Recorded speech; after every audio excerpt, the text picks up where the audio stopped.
Prabhupada, Prabhupada, Jaya Prabhupada. Jai, Jai, Jai. Om Namo Bhagavate Vasudevaya.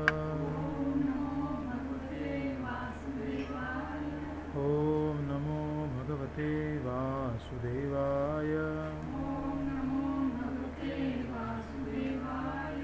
Om Namo Bhagavate Vasudevaya. Narayanam Namaskritya Naram Chaiva Narottamam Devim Saraswatim Vyasam Tato Jayam Mudiraye Nashtaprayeshu Abhadreshu Nityam Bhagavata Sevaya Bhagavati Uttama Shloke Bhaktir Bhavati Naistiki Om Madhyantimirandasya Dhyananjana Shalakaya Chakshurnamilitam Yena Tasmai Shri Gurve Namaha Shri Chaitanya Manobhishtam Sthapitam Yena Bhutale Swayam Rupaha Kada Mahyam Dadati Swapadantikam Vandeham Shri Guru Shri Yuta Padakamalam Shri Gurun Vaishnavanscha Shri Rupam Sagrajatam Sahagana Raghunathanvitam Tvam Sajivam Sadvaitam Savadhutam Parijana Sahitam Krishna Chaitanya Devam Shri Radha Krishna Padan Sahagana Lalita Shri Vishakhanvitanscha He Krishna Karuna Sindhu Deenabandhu Jagatpate Gopesha Gopika Kanta Radha Kanta Namastute Tapta Kanchana Gaurangi Radhe Vrindavaneshwari Vrishabhanu Sute Devi Pranamami Hari Priye Vancha Kalpatarubhyascha Kripa Sindhubhya Evacha Patitanam Pavanebhyo Vaishnavebhyo Namo Namaha Shri Krishna Chaitanya Prabhu Nityananda Shri Advaita Gadadhara Srivasadi Gaur Bhakta-vrinda Hare Krishna Krishna Krishna Hare Hare Hare Ram Ram Ram Hare Hare Hare Krishna Krishna Krishna Hare Hare Hare Ram Ram Ram Hare Hare Hare Krishna Krishna Krishna Hare Hare Hare Ram Ram Ram Hare Hare Shri Shri Radha Kunj Bihari Lal ki Jai Srila Prabhupada ki Jai Nitai Gaur Premanande Hari Hari Bol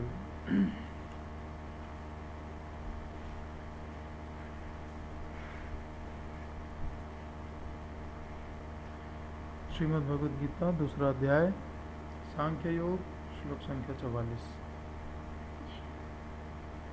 भोगैश्वर्य प्रसक्तानां तया अपहृत चेतसां व्यवसायात्मिका बुद्धिः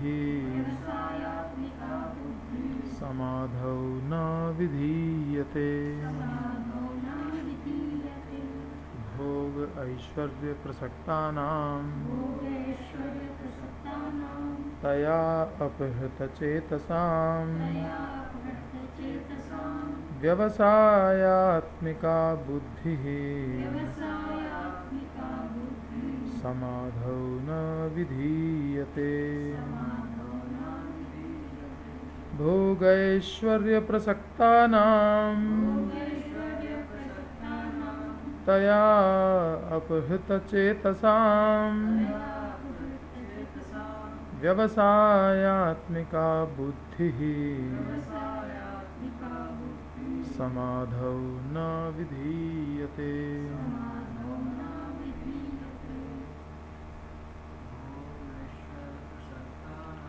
भोगैश्वर्यप्रसक्तानां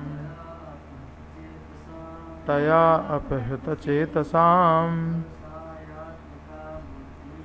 व्यवसायात्मिका बुद्धिः समाधौ न विधीयते। भोगैश्वर्यप्रसक्तानां तया अपहृतचेतसां व्यवसायात्मिका बुद्धिः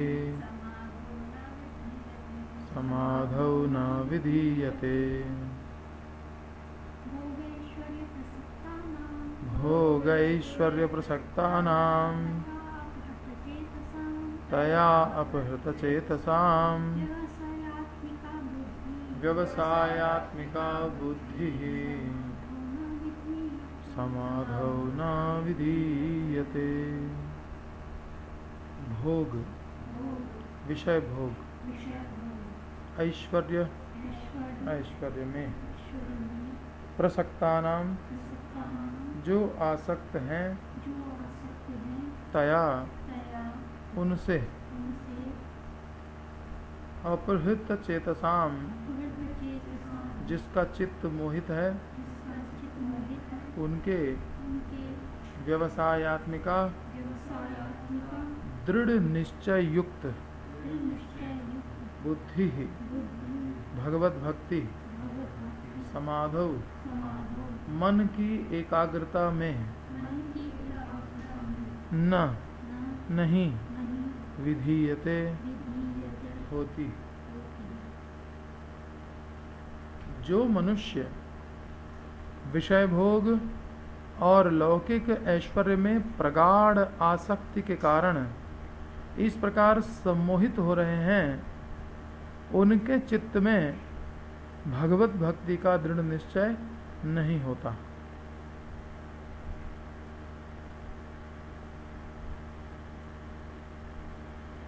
ये अव्यवसायात्मिका बुद्धि वालों का उपसंहार यहाँ पे कर रहे हैं भगवान। शुरू किया था व्यवसायात्मिका बुद्धि, एक कुरुनंदन श्लोक संख्या 41 से, उसकी दूसरी लाइन बहुशाखा अनंताश्च बुद्धयो अव्यवसायिना। ये जो बहुशाखा वाले अव्यवसायी लोग हैं, उनका वर्णन प्रारंभ किया था 41वें श्लोक की दूसरी लाइन से। फिर 42वें श्लोक में उन्हीं का वर्णन हुआ, यामिमाम पुष्पितां वाचम प्रवदन्त्य विपश्चितः वेदवादरताः पार्थ न अन्यत् अस्ति इति वादिनः कामात्मानः स्वर्गपरा जन्म कर्म फलप्रदां क्रिया विशेष बहुलां भोगैश्वर्य गतिं प्रति भोगैश्वर्य प्रसक्तानां तया प्रहृत चेतसां व्यवसायात्मिका बुद्धि समाधौ न विधि। यहाँ आकर के एंड हो गया। इसके बाद विषय बदल जाएगा, त्रैगुण्य विषया वेदा निस्त्रैगुण्यो भवात्। तो जो मनुष्य विषय भोग और लौकिक ऐश्वर्य में प्रगाढ़ आसक्ति के कारण इस प्रकार सम्मोहित हो रहे हैं, उनके चित्त में भगवत भक्ति का दृढ़ निश्चय नहीं होता।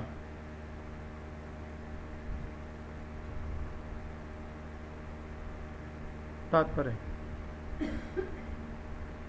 जगत गुरु श्रील प्रभुपाद की जय। समाधि का अर्थ चित्त की एकाग्रता से है। समाधौ न विधीयते, मन की एकाग्रता उनमें नहीं आ पाती कि केवल भगवान में ही चित्त को एकाग्र कर सकें। वैदिक शब्दकोश निरुक्ति के अनुसार सम्यक अधीयते अस्मिन् न आत्मतत्वं यथात्म्यम। आत्म तत्व में मनोयोग को समाधि कहा जाता है। जो इंद्रिय तृप्ति में आसक्त हैं अथवा अनित्य विषयों से विमोहित हो रहे हैं, उनके लिए समाधि कभी संभव नहीं है हो सकती। उन्हें तो बस माया के चक्र में ही निरंतर दंडित किया जाता है।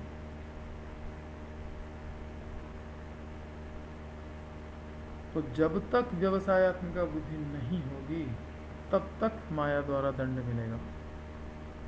ठीक है, ये तात्पर्य है। भगवान ने कहा ऐशा ते अभिहिता सांख्ये, सांख्य बता दिया आत्मा क्या है, देह क्या है। अब सुनो बुद्धि योग। बुद्धि योग है तिमाम सुनो, बुद्धिया युक्तो यया पार्थ कर्म बंधम प्रहास्य। कर्म बंधन से छूट जाओगे। कर्म बंधन को विश्वनाथ चक्रवर्ती ठाकुर ने कहा संसार, संसार से छूट जाओगे, दावानल से। तो जब तक हम व्यवसायत्मक बुद्धि को ग्रहण नहीं करते हैं तो तब तक माया दंड देगी। स्वर्ग जाना भी दंड ही है एक प्रकार का, क्योंकि वहां भी अनित्यता है ना। अनित्यता केवल दुख का स्रोत होती है। सारा दुख अनित्यता के कारण है। देह अनित्य है, जो वस्तु हम भोग कर रहे हैं वो वस्तु अनित्य है, जिस संसार में रह करके भोग कर रहे हैं वो संसार अनित्य है, जिन संबंधों के बीच में रह करके भोग कर रहे हैं वो संबंध भी अनित्य है, ब्रह्म है खाली। देह समझ रहे हैं अपने आप को संबंधी समझ रहे हैं, देह को सुख देने के साधन को अपने सुख का साधन समझ रहे हैं, और इस मोह में पड़ करके वास्तविक सुख को खो रहे हैं। और चूंकि इन्हीं चीज़ों में मेरी आसक्ति लगी पड़ी है, इसलिए भक्ति में समाधो न विधीयते, मन एकाग्र हो ही नहीं पाता।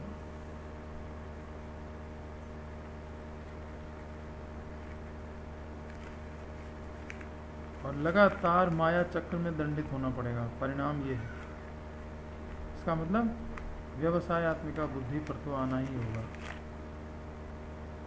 चाहे हम आज आ जाएं समझदार हैं तो, और नहीं तो कई जन्म लगा दें, जन्म जन्म दुख भोग लें पहले, ठीक है, उसके बाद आए। समझ रहे हैं दुख है, फिर भी उस दुख से छूटने का उपाय नहीं कर रहे हैं। तो छूटने का उपाय खाली यही बुद्धि योग है, बस, और कुछ नहीं।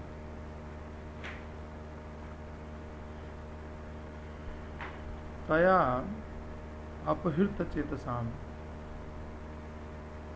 तया माने उन वाक्यों के द्वारा जिन वाक्यों का पीछे वर्णन किया गया। पुष्पिताम वाचम, जिनको पुष्पिताम वाचम कहा था उसी को यहाँ पे इस श्लोक में तया कहा जाता है। ठीक है, तया अपहृत चेतसाम, उन पुष्पिताम वाचम जो कि कैसे थे, विषलताम इव, पुष्प हैं लेकिन विषलता के पुष्प हैं, विषाक्त पुष्प हैं, सूंघ लेंगे तो मर जाएंगे, परंतु हमारी उसी में आसक्ति हो रही है। पुष्पिताम वाचम, तो तया का मतलब पुष्पिताम वाचम। पुष्पिताम वाचम से क्या हो रहा है, अपहृत चेतसाम, उसी में मेरा चित्त अपहृत हो गया। अपहृत माने आकृष्ट हो गया। ये बहुत बढ़िया बताया, इतनी जल्दी स्वर्ग की प्राप्ति हो जाएगी। अभी किसी को बता दो कि कहीं स्कीम निकली है, तो खाली आपको थोड़ा सा कुछ कार्य करना है और आपको बढ़िया एक घर प्राप्त हो जाएगा। लॉटरी सिस्टम है, ये है, वो है, बहुत कम किस्तें देनी पड़ेंगी, बस सारे दिन उधर भीड़ लगा देगा। अपहृत चेतसाम, चित्त सारा अपहरण हो जाता है उधर की तरफ। तो भौतिक सुख की तरफ सबका चित्त आकर्षित है। किसका नहीं है आज की डेट में? सब लोग उधर की तरफ आकर्षित है। तो तया अपहृत चेतसा,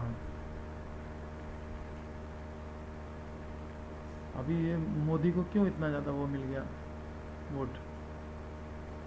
क्योंकि उसने जो प्रॉमिस किया अच्छे दिन आएंगे। अब अच्छे दिन क्या मतलब? आध्यात्मिक अच्छे दिन आएंगे, भौतिक बताया अपहृत चेतसाम, सबने जाके उसको वोट डाल दिया। ठीक है, तया पुष्पिताम वाचम, वही पुष्पिताम वाचम उसने बोले, मीठे मीठे वचन बोले, और उन मीठे वचनों में अपहृत चेतसाम सब जाकर के वोट डाला। ये प्रैक्टिकल है, ऐसा ही होता है। हर बार इलेक्शन में हर नेता पुष्पिताम वाचम, ये सुख देंगे, वो रिजर्वेशन कर देंगे, ऐसा हो जाएगा, ऐसा हो जाएगा, खूब योजना बताते हैं। बिजली कभी नहीं जाएगी और गांव वालों को फ्री बिजली मिलेगी, ऐसा होगा वैसा, पुष्पिताम वाचम और अपहृत चेतसाम। फिर उसके बाद भक्ति क्या करेगा? इसी में आकर्षित हो गया था। व्यवसायत्मक बुद्धि समाधान विधि।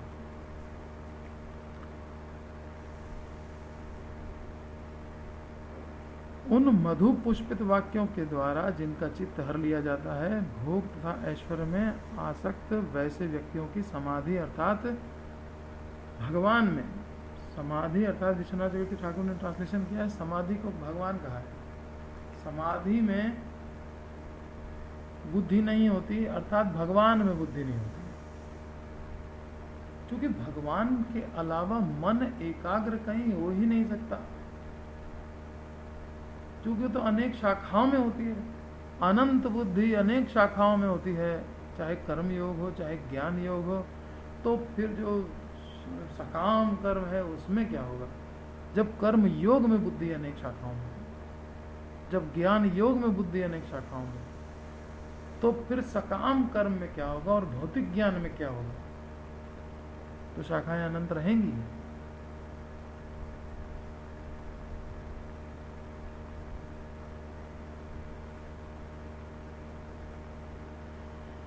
तो ये जो पुष्पिताम वाचम है, याम इमाम पुष्पिताम वाचम प्रवदंती, पुष्पिताम वाचम प्रवदंती, प्रवदंती माने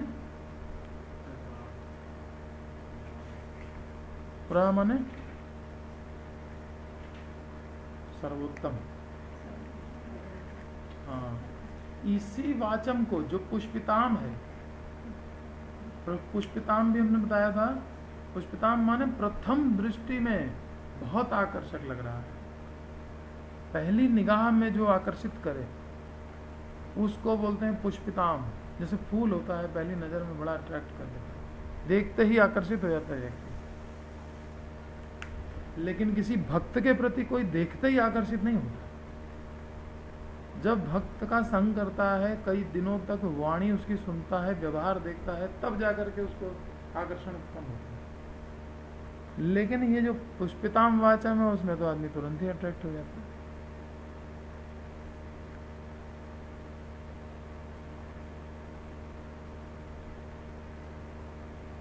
तो पुष्पिताम वाचम को क्या कहते हैं? प्रवदंती, उसको कहते हैं कि यही सर्वोत्तम वाक्य है, यही सर्वोत्तम वेद वाक्य है जो पुष्पिताम वाचम है। और पुष्पिताम वाचम है क्या चीज, उसको अगले श्लोक 43 में इन्होंने एक्सप्लेन किया। भगवान ने पूरा पुष्पिताम वाचम को एक्सप्लेन किया हुआ है। पुष्पिताम वाचम की ओर ध्यान कौन देता है?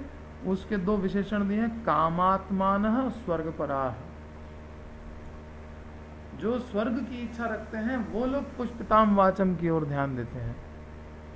और जो काम आत्मान है, आत्मान माने मन, मन में जिनके काम भरा हुआ है, मन जिनका काम से आकर्षित है, उनको बोलते हैं कामात्मान। और स्वर्गपराः, स्वर्ग को चाहने वाले।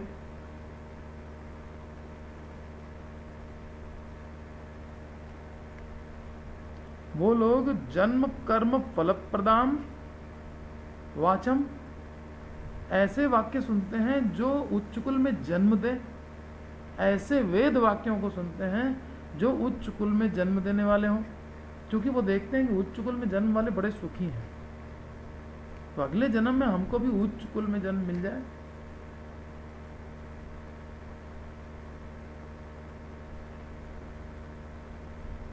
और कर्म फल प्रदान, कर्म करें तो उसका फल तुरंत मिल जाए, ऐसे वाक्य कौन जल्दी से जल्दी फल देता है।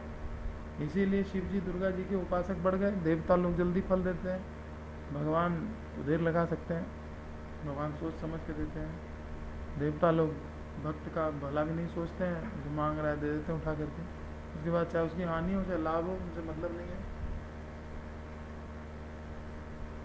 जैसे अपना पिता और घर में आया हुआ कोई अतिथि, एक बच्चा रो रहा है आइसक्रीम के लिए, तो अतिथि ने देखा अरे बच्चा रो रहा है, तो उसको अपने जो आतिथेय है उसको प्रसन्न करने के लिए बच्चे को जा करके आइसक्रीम दिला दिया। पता लगा बच्चे का गला खराब था, इसीलिए माँ नहीं दिला रही थी, और उसका गला तो और खराब कर दिया आपने। वो दिखा रहे थे प्रेम, और माँ होती तो 2 थप्पड़ लगाती। ऐसे ही भगवान इच्छा पूर्ति करते हैं, नहीं करते हैं, वो भला देख करके करते हैं कि इसका हित किस चीज़ में है। और देवता लोग ये हित देखते नहीं है, बस जो मर्जी आती है वो मांगता है दे देते हैं, उससे उसकी बीमारी और बढ़ जाती है। रावण के अंदर पहले से ही अहंकार था, उसको नाभि में अमृत देकर उसके अहंकार को और बढ़ा दिया। हिरण्यकशिपु को पहले ही अहंकार था, उसका अहंकार और बढ़ा दिया वरदान दे करके। अब तो भक्तों को परेशान करने लगा, गऊओं को मारने लग गया, सब त्राही त्राही कर दी उसने। तो देवता लोग तो इस प्रकार से वरदान देते हैं, भगवान तो देते नहीं हैं। लेकिन यही सोच करके जिनको तो अभी भोग चाहिए, तो सोचते हैं भगवान तो देगा नहीं, इसलिए कौन जल्दी से जल्दी देगा, उन वाक्यों को वेद में से ढूंढते हैं। ये होते हैं पुष्पिताम वाचम, अर्थात विषलता के पुष्प होते हैं, परिणाम में भयंकर होते हैं, परिणाम की ओर ध्यान ही नहीं रहता है, क्योंकि अविपश्चितः प्रवदन्ति अविपश्चितः। अविपश्चितः माने मूर्ख, मूर्ख हैं ये लोग, इसीलिए तो विषलता को सूंघने चल पड़े। तो ये लोग हैं काम आत्मा ना हृदय में भरा है, काम और स्वर्ग का सुख चाहते हैं, तो जन्म उच्च कुल में जन्म देने वाली क्रियाओं को और कर्मफल देने वाली क्रियाओं को और भोग और ऐश्वर्य देने वाली क्रियाओं को बताने वाले वेद वाक्यों की ओर आकर्षित होते हैं, उसी को प्रवदंती। पुष्पिताम वाचम प्रवदंती, तो पुष्पिताम वाचम है जन्म कर्म फल प्रदाम, प्रवदंती भोग ऐश्वर्य गतिम प्रति क्रिया विशेष बहुलाम प्रवदंती। जो भोग ऐश्वर्य को देने वाली क्रियाएं हैं उन्हीं को प्रवदंती, उन्हीं को कहते हैं ये सर्वोत्तम वेद वाक्य है। तो ऐसे जो भोग और ऐश्वर्य के प्रति आसक्त लोग हैं और उसी के द्वारा जिनका चित्त आकर्षित या अपहृत हो चुका है, उन लोगों में व्यवसायत्मिका बुद्धि नहीं हो सकती है। व्यवसायत्मिका बुद्धि, भगवान में मन की एकाग्रता संभव नहीं है। ठीक है, तया चेतसाम भोग ऐश्वर्य प्रसक्ता नाम व्यवसायत्मिका बुद्धि समाधौ न विधीयते।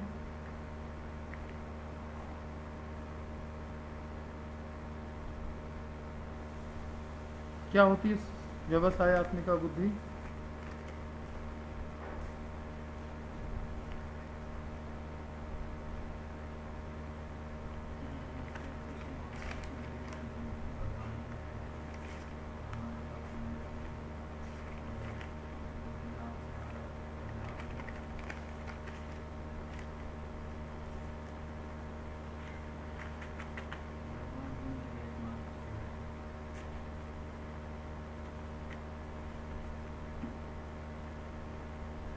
भगवान ही मेरे सुहृद हैं और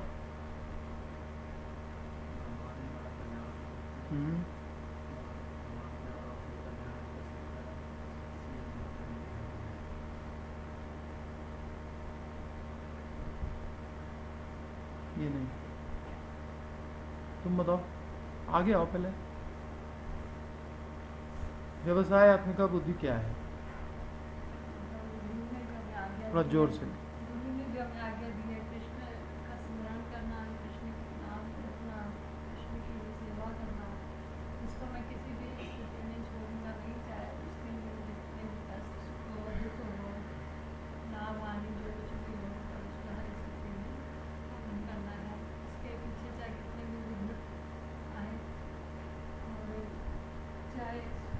ब्रह्मा जी कर्म की शिक्षा दे, और फिर भी मैं उन चीज़ों को नहीं मानता जो मेरे गुरु ने मुझे आने के लिए, बस वही एक मात्र मेरा साथ दे देना, मेरा साथ देना। ब्रह्मा जी वाला सेंटेंस सही नहीं बोला है, जरा उसको सही बोलना सीखो, नहीं तो अपराध लगेगा। मतलब अगर ब्रह्मा जी ने हमें कोई इस प्रकार की आज्ञा दी है तो मैं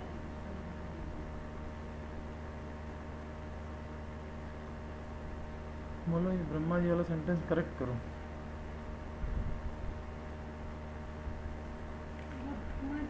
बात ब्रह्मा जी की है, मामूली आदमी की नहीं है, इसलिए ऐसे इसको एकदम सही से बोलना पड़ेगा।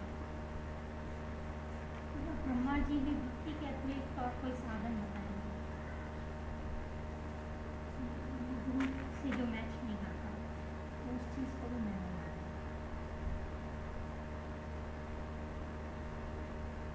फिर से तुम पूरा बताओ, पूरा बताओ, व्यवसायत्मिका बुद्धि क्या है, क्या समझा तुमने? व्यवसायिक बुद्धि ये है जो भगवान श्रील प्रभुपाद जी ने बताया कि नाम भक्ति का पालन करना, और प्रभुपाद जी की आज्ञा का पालन करना, और उनके वचनों में ही विश्वास रखना किसी में, और इसके अलावा जो है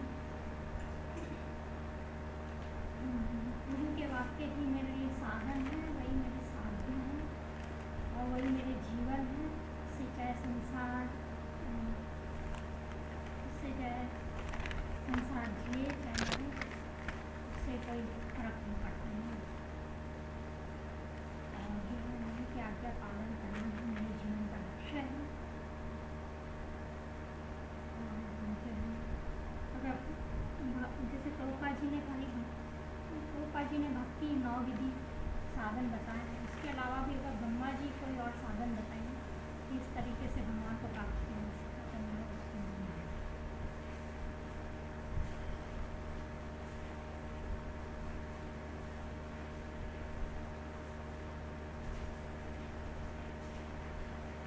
जैसे उन्होंने 4 कुमारों से कहा था कि संसार बसाओ और नाना कर। यदि भजन में कोटि कोटि विघ्न उपस्थित हों तो हों, प्राण जाए तो जाए, अपराध के कारण नरक भी जाना पड़े तो कोई बात नहीं, जो कुछ भी हो, परंतु मैं भक्ति का त्याग नहीं कर सकता। यदि स्वयं ब्रह्मा भी आदेश दें तो भी मैं ज्ञान और कर्म को अंगीकार नहीं करूंगा। क्यों? क्योंकि बहुशाखा अनंताश्च बुद्धयो अव्यवसायिनाम, क्योंकि सिर्फ भक्ति ही एक ऐसी चीज है जिसमें बुद्धि एका होती है, अनन्य होती है। बाकी कर्म योग हो चाहे ज्ञान योग हो, उसमें बुद्धि अनन्य नहीं रह पाती। क्यों? ज्ञान योग में अनन्य क्यों नहीं रह पाती बुद्धि? क्योंकि उसमें भी जो है जैसे वेद वादगता लोग हैं, वो अनेक काट निकालते हैं वेदों से, अलग अलग साधन बताए जाते हैं। बताओ ना, वो अलग अलग साधन बताओ, खाली ऐसे कहने से थोड़ी काम चलता। जैसे वेद है, उसमें स्वर्ग प्राप्ति की इच्छा, और जो है ये तो सकाम कर्मी हुआ, ये ज्ञानी तो हुआ ही नहीं। ज्ञानी की तो इससे शुरुआत ही नहीं होती। सकाम कर्मी को तुमने ज्ञानी बता दिया, तुम बोलो। स्वर्ग की इच्छा नहीं करता ज्ञानी, मोक्ष की इच्छा करता है।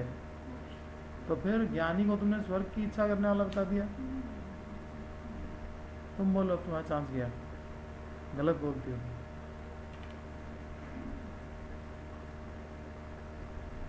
क्या प्रश्न है?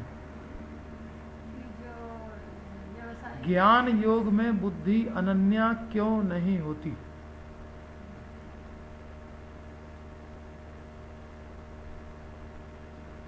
हम ब्रह्मा कहेगा ज्ञान योग तब भी हम नहीं लेंगे, क्योंकि उसमें बुद्धि अनन्या नहीं होती। तो प्रश्न ये है कि बुद्धि अनन्या क्यों नहीं होती? क्योंकि उसमें अहंकार आ जाता है तो ज्ञान के कारण। और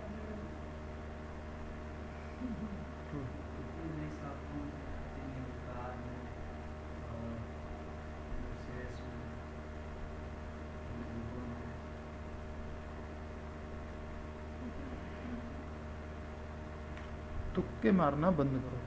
अगर तुम्हें सही नॉलेज होती तो तुम एक बार में बताती।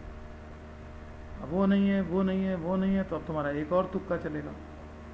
तुक्के थोड़ी चलाने हैं यहाँ पे। यहाँ तुमने क्या समझा है हम समझ गए कि तुम कुछ नहीं समझ पाई हो,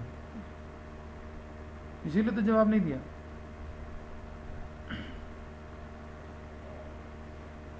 ज्ञान योग की प्राप्ति के लिए सबसे पहले क्या चीज चाहिए, क्या क्वालिफिकेशन है? हृदय की शुद्धि चाहिए। तो सबसे पहले हृदय की शुद्धि करने के लिए क्या करना होता है?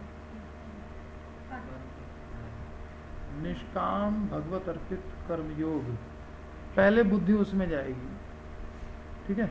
हमको ज्ञान योग चाहिए, तो ज्ञान योग में जाने के लिए सबसे पहले मेरी बुद्धि, अनेक शाखाओं में ना, सबसे पहली शाखा कौन सी है? सबसे पहली शाखा है निष्काम भगवत अर्पित कर्म योग में हम लग जाएंगे, बुद्धि उधर लग जाएगी। हम सोचते रहेंगे कि भाई ये जो कर्म हम कर रहे हैं ये भगवत अर्पित है, निष्काम है, ऐसा नहीं सकाम हो जाए तो हमारा चित्त फिर अशुद्ध हो जाए, फिर हम ज्ञान ही न ले पाए। बुद्धि उधर ध्यान देती रहेगी, ठीक है। फिर जब चित्त शुद्ध हो गया तब कर्म संन्यास में बुद्धि जाएगी। अब कर्म ही छोड़ो, कर्म संन्यास में बुद्धि जाएगी दूसरे नंबर पे। और फिर ज्ञान में बुद्धि होगी तीसरे नंबर पे। ज्ञान प्राप्ति करो, अब चित्त शुद्ध हो चुका है, कर्म भी छोड़ दिया, अब ज्ञान लो। और भगवान ने कहा ज्ञान भी मुझे अर्पण करो, तो ज्ञान के संन्यास में बुद्धि होगी। ज्ञान भी छोड़ो, भगवान के चरणों में अर्पित करो। और फिर ज्ञान का भी विफलता महसूस होगी कि ये आनंद देने में ज्ञान भी विफल हो रहा है, इसलिए अब बुद्धि जाएगी भक्ति की ओर। कर्म करके देख लिया सब अनित्य फल की प्राप्ति होती है, इसलिए कर्म छोड़ा तो ज्ञान में बुद्धि आई। अब ज्ञान में भी विफलता देखी कि आनंद देने में ये भी विफल है, चित्त की शुद्धि करने में तो सफल था वो निष्काम कर्म योग, लेकिन अब ज्ञान लेने के बाद हमें तो वास्तव में तो आनंद की खोज थी, आनंद तो ये भी नहीं दे पा रहा है, इसलिए अब भक्ति की ओर बुद्धि हुई। फिर भक्ति में कनिष्ठ मध्यम उत्तम, तो बुद्धि बटी ना, पहले एक चीज में, फिर दूसरी चीज में, फिर तीसरी चीज में, चौथी चीज में। इस प्रकार से बुद्धि का बंटवारा हो रहा है। कर्म योग में क्यों बुद्धि अनन्या नहीं हो सकती?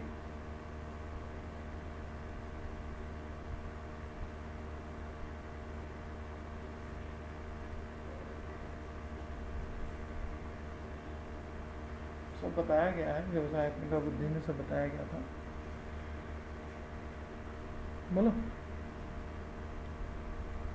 एक ही चांस मिलेगा, टाइम नहीं है, हो गया पूरा टाइम। कर्मयोग में बुद्धि अनन्या क्यों नहीं हो सकती?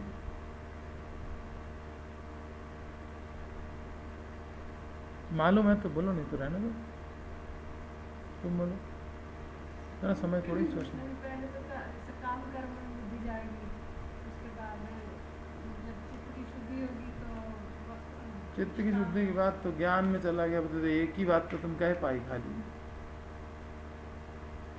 काम कर्म में फिर अपन बोलने के लिए प्रभु जी फिर अब तुम्हारा चांस जाने के बाद तुमको याद आती है, इसका मतलब तुम्हें ज्ञान नहीं है। उसका सुनती हो तब कुछ कुछ स्मरण आता है, फिर इनका सुनोगे तो कुछ और स्मरण आएगा, फिर हमारा सुनोगे तो सारा स्मरण आ जाएगा। फिर कहोगी अब हम बताएं, फिर वो 2 मिनट के बाद बता पाओगी, और अगले दिन पूछेंगे तो फिर वो फिर सब साफ हो जाएगा।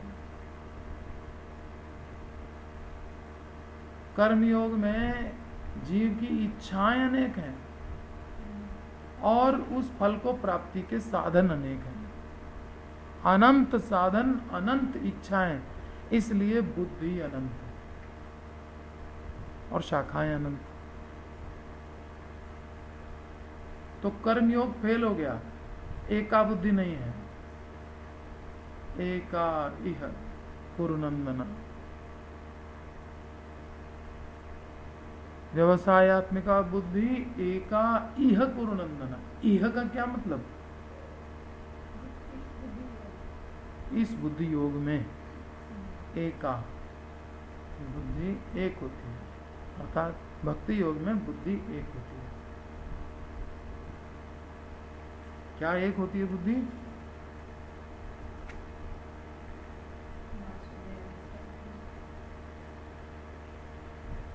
एक होती है मतलब मेरे गुरु जो बता रहे हैं उसका अगर हमने पालन किया तो भगवत प्राप्ति होगी, नहीं किया तो नहीं होगी। सीधी सीधी बात है, बस यही एक बुद्धि है। क्योंकि कौन देगा हमको भगवत ज्ञान? हम काहे के लिए गए हैं? जब हम ये समझ गए कि ये देह अनित्य और ये जगत अनित्य, ये संबंध अनित्य, जो सुख भोग रहा हूं वो अनित्य, सब कुछ अनित्य है, अर्थात इसका अंत दुख में होगा, क्योंकि अनित्यता ही दुख देती है। ठीक है ना? किसी भी वस्तु का अनित्य स्वभाव ही, बच्चे को खिलौना लेके दिया बड़ा खुश, लेकिन वो खिलौना अनित्य है, टूट गया, अब रोना शुरू हो गया। अनित्यता नहीं दुख दिया ना। वैसे ही बड़े लोग बड़े खिलौने लेते हैं, मकान बनाया, बिजनेस खोला, ये किया वो किया, अब वो फेल हो गया, अब रो रहे हैं, हार्ट अटैक हो गया। बच्चे को खिलौना टूटने से रोना चालू किया, उसका बिजनेस ठप हुआ तो उसको हार्ट अटैक हो गया, टेंशन में मर रहा है, तरह तरह की बीमारियां, ब्लड प्रेशर, शुगर सब हो गया, है ना? तो अनित्यता ही दुख दे रही है। और जब हमने इस अनित्यता को अनुभव किया तभी उत्तम श्रेय की जिज्ञासा पनपी।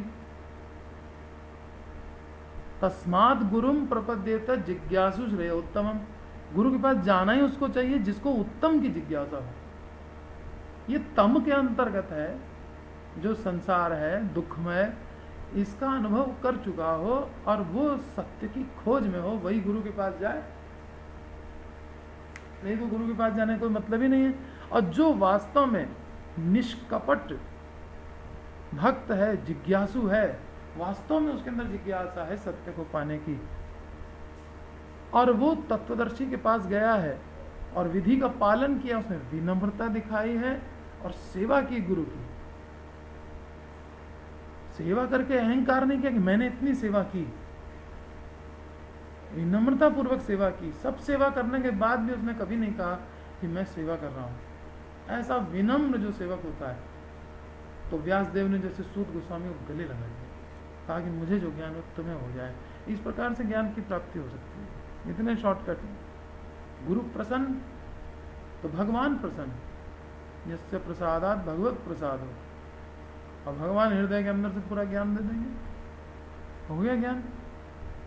ज्ञान के लिए कौन वहां बहुत बड़ा प्रयास करना है? निष्कपटता चाहिए। सचमुच जिज्ञासु हो करके जो गुरु के पास गया है वो आज्ञा पालन क्यों नहीं करेगा? करेगा तो सचमुच जिज्ञासु। और सचमुच जिज्ञासु आज है कौन? चले गए हैं सब, जिज्ञासा कहाँ? इसीलिए कुछ याद ही नहीं रहता है, क्योंकि मेरी जिज्ञासा ही नहीं थी। वो ये फालतू में बैठते रोज 1 घंटा बताते हैं, अब मेरी वो जिज्ञासा ही नहीं है। मेरी खुद की जिज्ञासा होती तो मुझे स्मरण भी रहता।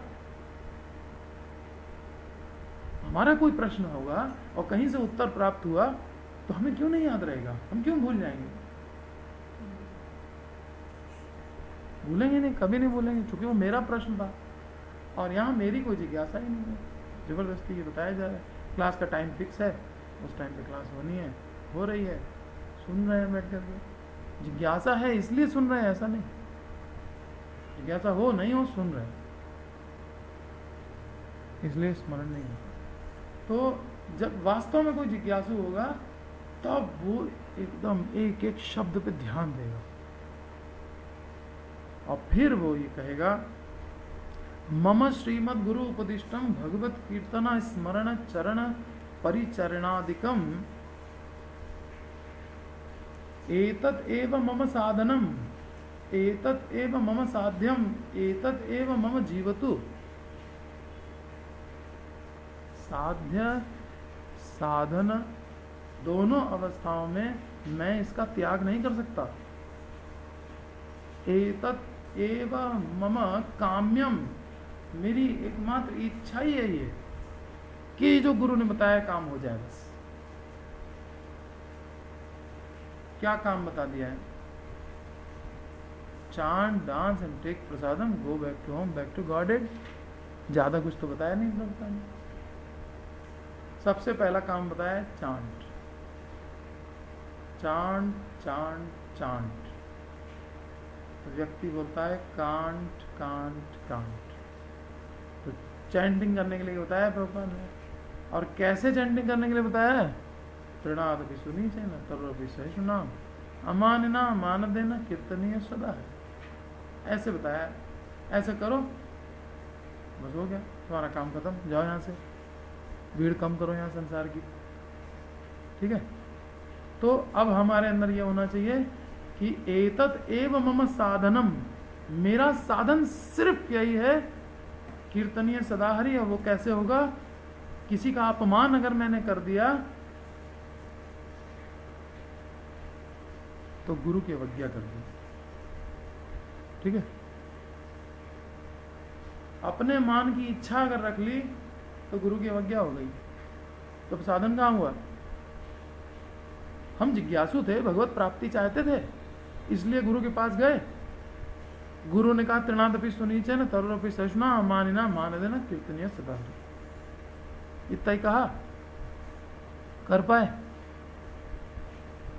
उसमें इस एक श्लोक में व्यवसायत्व का बुद्धि चाहिए कि बस ये श्लोक ही मेरे जीवन का साधन है, यही मेरा साध्य है, यही मेरा जीवन है, ये मैं कर पाऊं, यही मेरी इच्छा है, यही मेरा कार्य है। इसके अलावा ना कोई मेरी इच्छा है, ना कोई मेरा कर्म है। ठीक है, बस ये है व्यवसायत्मक। इससे सुख हो या दुख हो, संभावना होती है ना, हम इतने विनम्र बनेंगे तो बड़ा फिर लोग फायदा उठाएंगे, बड़ा दुख भी हो सकता है जीवन में, लेकिन उससे मेरी कोई हानि नहीं है। सुखमस्तु वा दुःखमस्तु तत्र मम कापि न क्षति ही, इससे मेरी कोई क्षति नहीं है, ये भावना रखना।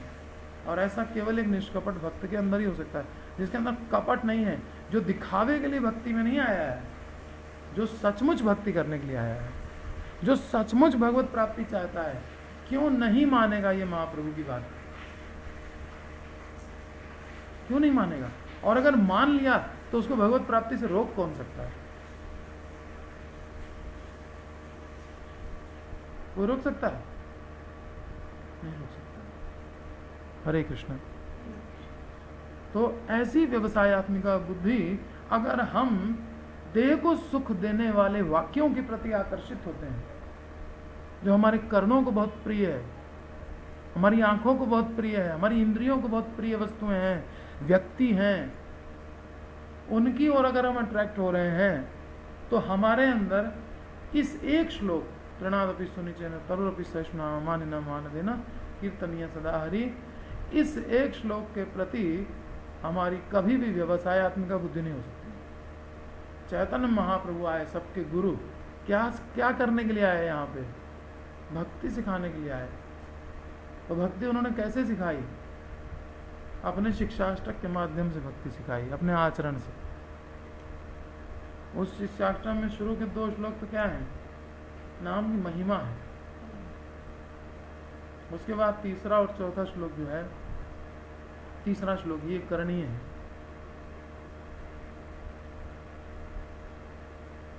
और फिर आखिरी के 2 श्लोक क्या है, प्रेम की परिभाषा है। और 5वां और 6ठा श्लोक प्रार्थना है।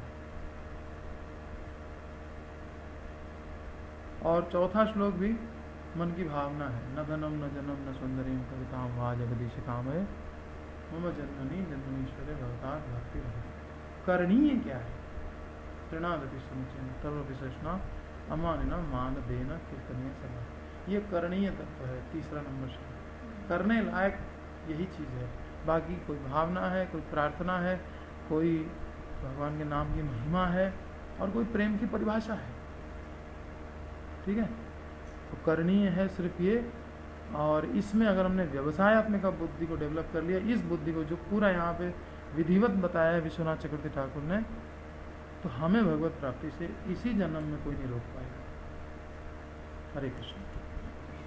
श्रीमद् भगवद गीता यथारूप की जय। श्रील प्रभुपाद की जय।